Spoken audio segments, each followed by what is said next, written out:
মা বলো গল্প একটা। না বলো রে, না। এখন ভাল লাগছে না বলতে, পরে বলবো। বলো না, তুমি তো দাদুর অনেক গল্প জানো, বলো না। হ্যাঁ, ভাল লাগছে না তুমি বলতে, পরে শোন, পরে বলবো, ঘুম পাচ্ছে। আমি জানি ক্যামেরাটা অন করলে আমার মা ঠিক বলবে এই গল্পটা। আবার বলবো নাকি? এক লাখ টাকা করে নেবো। না, বলবো না এখন, আমি আর বলবো না। তাহলে বলি, এত যখন বলছে বলি, ঠিক আছে? এখন গল্পটা তখন বলবে। তখন আমি খুব ছোট ছিলাম, ধরো কি বলবো, কত, খুব ছোট বলতে কি, ওই ধরো 8 কি 9 বছর বয়স হবে বোধহয়। ভালোই বুঝি, 9 বছর বয়স মানে ভালোই বুঝি। এবার কী হয়েছে, আমার বাবা তো এই যে ওঝা, যাকে বলে পাশি গণক, পাশ করা গণক, আর ওঝা ছিল আর কি। এবার আমাদের সুন্দরবনে বাড়ি ছিল আমার। সুন্দরবনে? সুন্দরবনে বলতে ওই জয়নগর থেকে ভেতর দেবীপুর বলে জায়গার নাম, নদীর পাড়ে কাছেই একদম আমাদের বাড়ি। এবার বাড়িতে গাছগাছালি অনেক কিছুই আছে, গ্রাম যাকে বলে একেবারে। তো সেখানে থাকতাম। তো আমার বাবা, আমরা 5টা ভাই বোন। তো কাজের সূত্রে বাবা কলকাতায় থাকে, আর দুটো দাদা যখন একটু বড় হলো ওদেরকে নিয়ে কলকাতায় চলে আসতো। তখন আমি ওখানে পড়াশোনা করতাম, মাঝে মাঝে বাবা ওখানে যেতেন, করতেন। এবারে ওই সবাইকে ঝাড়াতো, ঝাড়ালে ভালো হতো। আমাদের বাড়ির পাশের বাড়ি একজনকে ঝাড়িয়েছে, মানে সে মরে যাওয়ার মতন অবস্থা, তাকে ভূতে ধরেছিল। তো তাকে ঝাড়াতে গেছিলো, আমার বাবা মাকে বলেছিল তুমি বাইরে বেরোবে না আজকে, আর আমি যতক্ষণ না আসবো। এবার কী করেছে, মা কি শোনে, মা বাথরুম পেতে উঠছে, মা উঠে দেখছে গেটের সামনে কে হাঁটছে।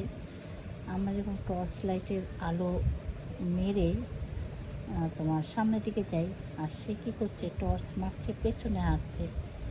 তো অমাবস্যা রাত ছিল সেদিনকে। তো তখন আমার মা এরকম অজ্ঞান হয়ে পড়ে, চিৎকার করে। আমার বাবা ছুটে এসে আবার তাকে ঠিক করে, আবার ওনাকে ঝাড়াতে গিয়ে ঠিক করলো। এইভাবে অনেক অনেক লোককে ভালো করেছেন। তো আর একটা ঘটনা হয়েছে কি, একটা নয় অনেক, কোনটা রেখে কোনটা বলবো এটা আমার এখন মানে বলতেও ইচ্ছে করছে না। আর এটা একদম বাস্তব সত্যকার ঘটনা একদমই।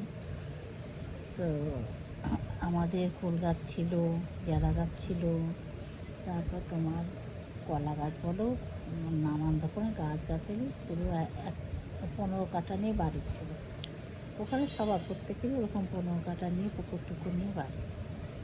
সবাই জানেও আমাদের ওই বাড়িতে আমার বাবা মানে ভূত বেঁধে রাখা বলতে কি, ভূত থাকতো ওই বাড়িতে, কাউকে ক্ষতি করতো না, বেশি একটা কাউকে একটা করতো না।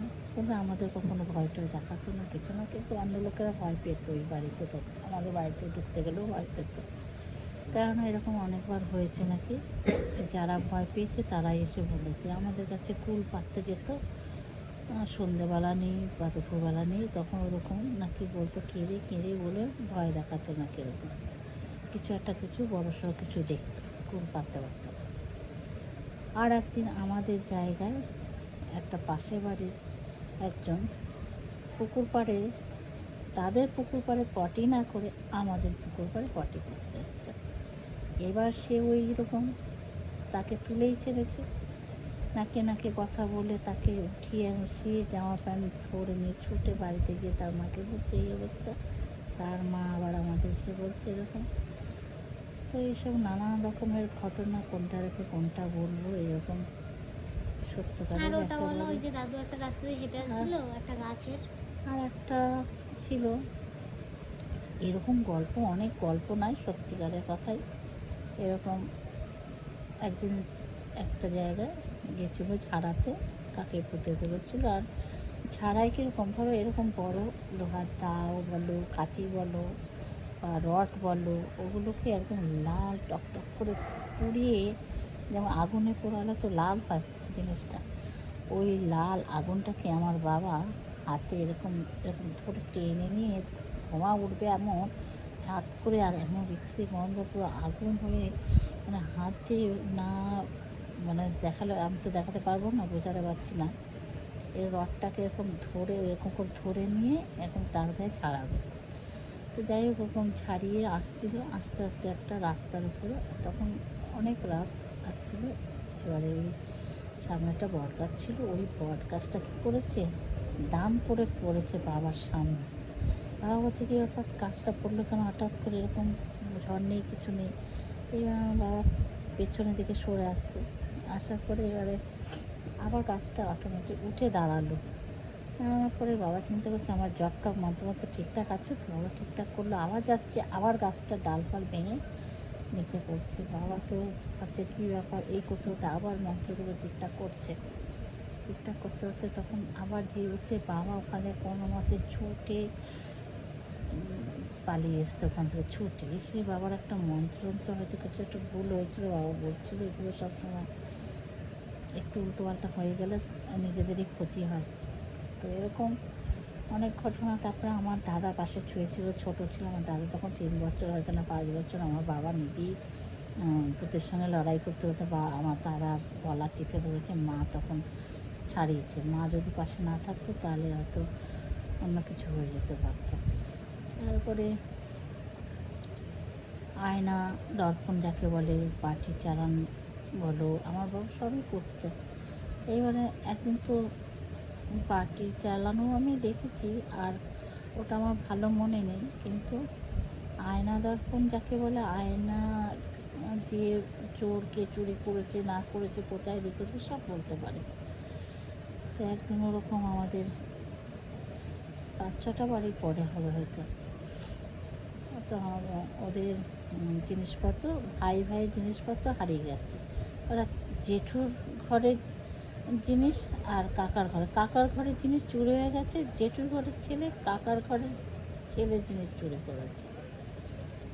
এবারে এমন অবস্থা, এখন শেখা যাচ্ছে না। এবার আমার বাবাকে ডেকে নিয়ে গেছে, আমি বললাম বাবা আমি যাব তোমার সাথে, আমি দেখবো, বায়না ধরেছে। তখন তো জোর করে গেলাম, তখন প্রায় 10-12 বছর বয়স হবে, এটা আমার নিজের চোখে দেখা যাচ্ছে। তো আয়না দর্পণ দিল, তার আগে বললো যে এখন আমি নামগুলো বলে ঠাস করে নিচে পড়বো, আমাকে পিতলের কলস আছে, ওই কলস আর পিতলের ঘটি পুরো ভর্তি জল আমার মুখে দেবে, আমি খেয়ে নেবো। ও বাবা নামগুলো বললো, 4 জন ছিল চুরি করেছে, কোথায় রেখেছে বলে ঠাস করে পড়লো, আর ওই ঘটির জলটা নাক মুখে দিয়ে পুরো মুখে দিল, আর কলসির জলটাও পুরোটা খেলো। এবার আমি খুব কাঁদছি, আমার বাবা মরে যাবে, বাঁচবে না, এত জল মানুষ খেতে পারে বলে খুব কান্নাকাটি করছিলাম। তখন বাবা ওরকম ওরকম করেছিল, ওরা বেশিক্ষণ না 5-7 মিনিটের মধ্যে, আবার বেশিক্ষণ ছিল না, 5-7 মিনিটের মধ্যে বাবা উঠে বসেছে। তারপরে বাবাকে নিয়ে আবার সবাই মিলে আমরা আবার মানে যাদের বাড়ি চুরি হয়ে গেছে ওই বাড়ির লোক আমরা সবাই মিলে একসাথে আবার আমাদের বাবাকে দিয়ে গেল। সেই থেকে পাড়ার লোকই চুরি করেছিল, সঙ্গে ছিল পাড়ার লোক 3 জন, আর ওই মানে যাদের চুরি হয়েছে তারই ছোটো ভাইয়ের ঘরের জিনিস বড় ভাইয়ের ঘরের ছেলে চুরি করেছে, ওই বন্ধুবান্ধব নিয়ে করেছে। পাড়ারও 3 জন ছিল আর বাড়িরও লোক ছিল, এরকম আর কি।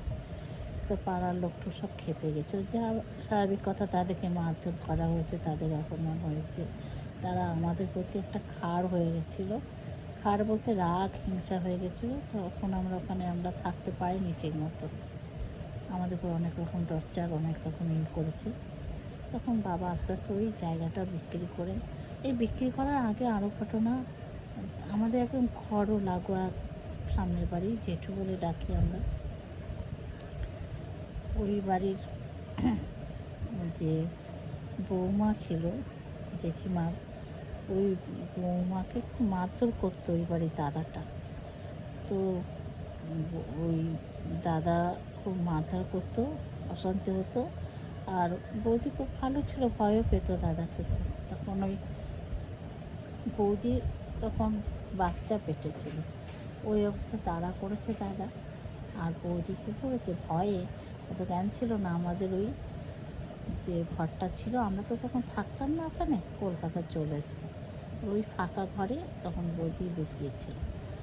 ওখানে যেই লুকিয়েছে খুঁজে পায় না, পরের দিনকে সকালবেলা গিয়ে দেখছি ওই ঘরের মধ্যে মরে পড়ে আছে, ঘাড় মোটকে দিয়েছে। হ্যাঁ, ঘাড় মোটকে দিয়েছে, ওখানে মরে পড়ে আছে। তো স্বাভাবিক ওরকম অবস্থা, মানুষ যদি ওরকম ফাঁকা বাড়িতে থাকে এরকম হতে পারে। যাই হোক, আমার বাবারও একটু বলছিল, যেহেতু আমরা ওখানে থাকি না, বাড়ি ফাঁকা, ওখানে বন্ধন বন্ধন সব খুলে দেওয়া দরকার ছিল। তো বাবাকে তো কয়েকটা কথা শুনতেও হয়েছিল। তারপরে বাবা একেবারে সব কাটছাট করে ওখানে বিক্রি টিক্রি করে দিয়ে আমরা কলকাতায় চলে এসেছি। এরকম অনেক প্রচুর গল্প আছে, প্রচুর।